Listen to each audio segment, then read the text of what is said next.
One of the really important things, I think, for the functioning of a university is for all the staff within the institution to understand just where the money comes from and how it flows.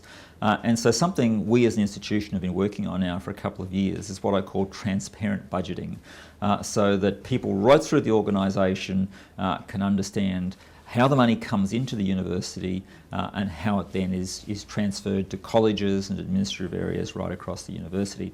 Now, why I think this is important, so for instance, if you have, rather than having transparent budgeting, if you have what I call opaque budgeting, then in an opaque budget, once a year I hand the Dean a brown paper bag with some money in, and the Dean looks in the bag and is either happy or sad depending on how much money is in there.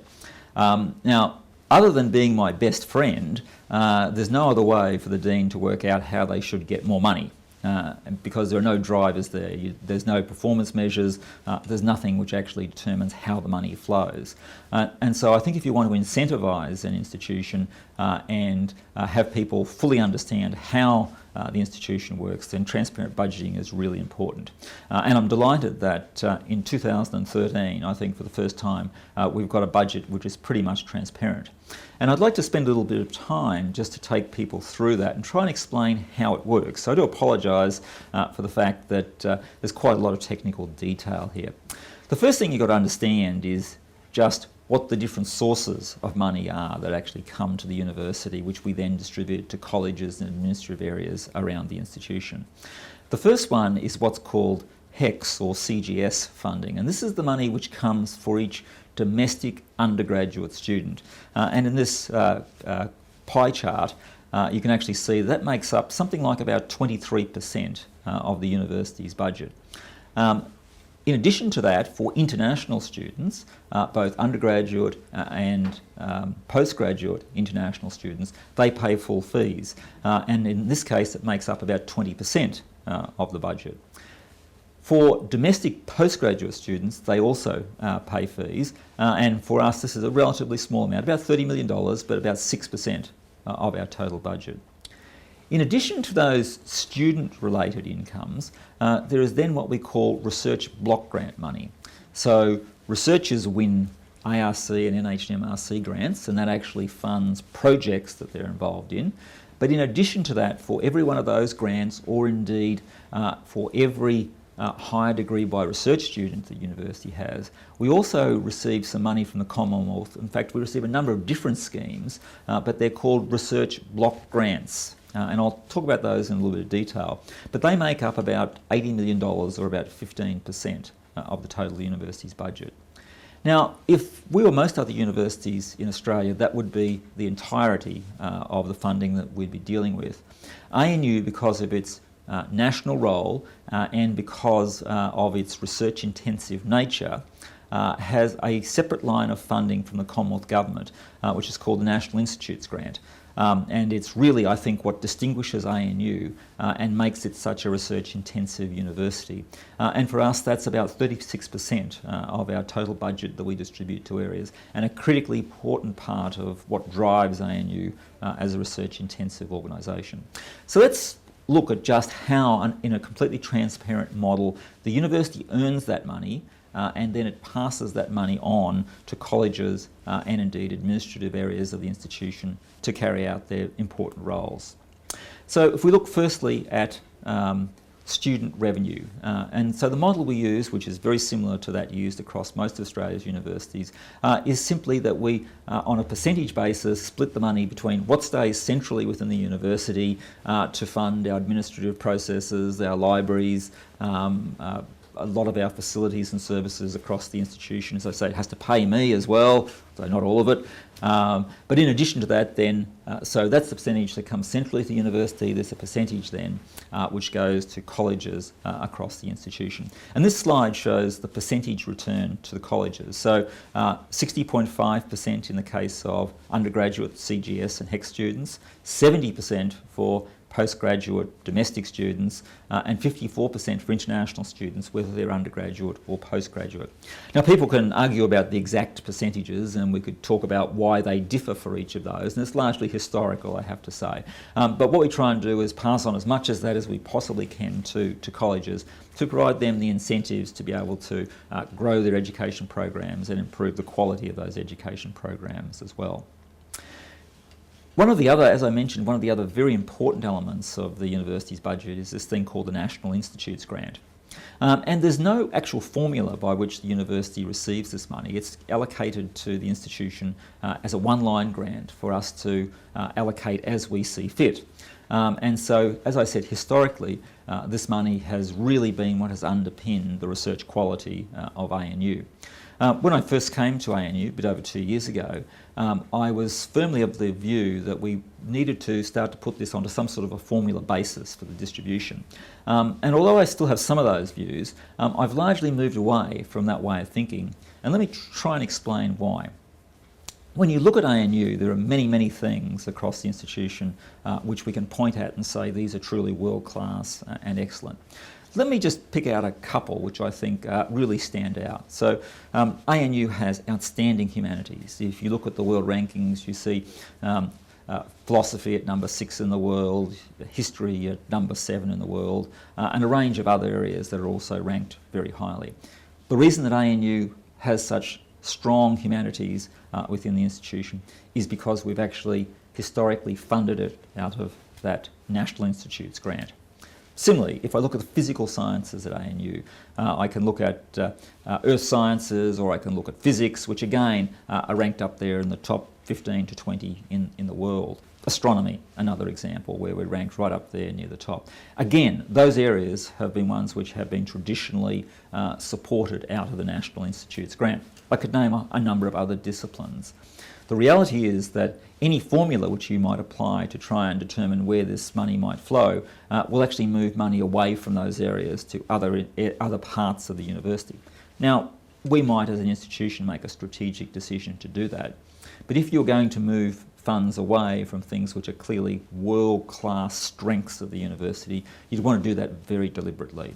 And so I've now come to a view that the vast majority of this probably should be distributed on this historical basis, or if we're going to actually change it, it should be for real strategic reasons rather than simply the formula driving it this particular way. So the compromise we have is that 95% of the National Institutes grant is distributed on a historical basis that's always been distributed, so into those areas of clear research excellence within the university. And we keep a small component really as an incentive component. So 5% of the National Institutes grant is distributed on a formula which has a number of things in it, but it looks at the percentage of staff in an area which are ranked as ERA 4 or 5, so above or well above world average. The amount of what's called Category 1 income, so the amount of income the area wins from ARC or NHMRC, the number of publications you have in the area, the number of higher degree by research students, and the number of higher degree by research completion, so the number of those PhD students or Masters by research students who have completed their qualifications. So that's the way we distribute that very important National Institutes grant. I mentioned that there's another pot of research money which is called collectively the research block grants. This makes up a whole lot of almost an alphabetical soup of different acronyms. So there's the RIBG, the JRE, the SRE, and the RTS, so the 4 major schemes. I won't try and explain the intricacies, the formulas of all of those schemes. But in essence, they all have similar things in them. They all look at the amount of research income that the institution wins. They look at the number of publications produced by the institution, and they look at either the number of research students you have or the number of completions of research students you have. And if you do that, you can actually work out how much money the university receives for each of those things when aggregated across all of those particular indicators. And what happens is that 95% of those funding that's received by the university is then passed on to the colleges. So we try and actually pass on as much of that research block grant as we possibly can. And this table actually shows the income that the university receives, 95% 5% of which goes to the college for each of those particular drivers. So for every dollar that a researcher wins in the ARC or the NH&MRC, an extra 36 cents comes to the university to provide the infrastructure to support that person. And that, as I said, flows on to the colleges.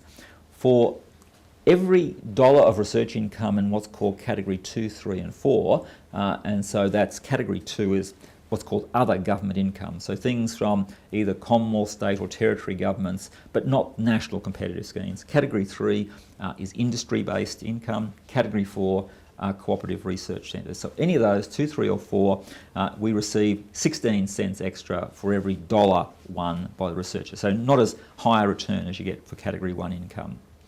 In addition to that, researchers get, or at least for every publication produced by a researcher, the university also receives income. So for every publication, the university receives about $1,700. That's for a refereed paper or a paper of some sort. Books count 5 times that amount.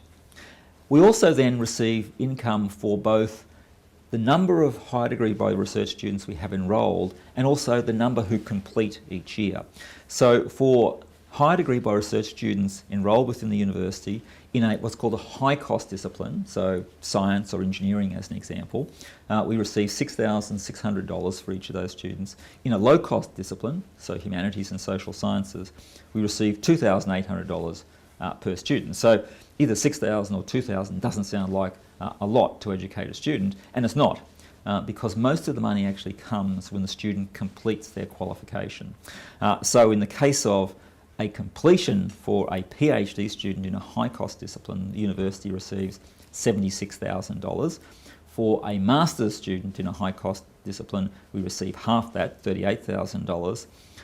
For a low-cost PhD student, we receive $32,000, and for a low-cost master's by research student, some $16,000. So that gives you an indication of the range of income that the university receives for each of those research drivers. And as I said, 95% of that then flows on to the academic areas within the university. In addition to those formulaic elements, the university has also decided that there are a number of strategic things that we need to fund to continue to function as we do. And so before any of those distributions are made, we've taken a number of items off the top of the budget to fund specific strategic initiatives within the institution. So for instance, I think as people know, this university has invested very heavily in a whole lot of new built infrastructure over recent years, and I think that's enormously improved the standard of the built environment. But there's still a very big backlog maintenance right across this institution. And so this year in 2013, we've taken $8.7 million off the top to fund building maintenance across the institution. There are also a number of academic disciplines which, if you fund them on the standard way the university receives the money, they simply can't survive. And these include music, art, and Asian languages in particular. And so we've explicitly decided that we need to provide more income to these areas for them to be able to, in many cases, offer the very small classes that they need in those sorts of disciplines. And so for music, we've taken $1.4 million off the top of the budget, for art 1.9, and for Asian languages 2.4 to support those very important elements of the university.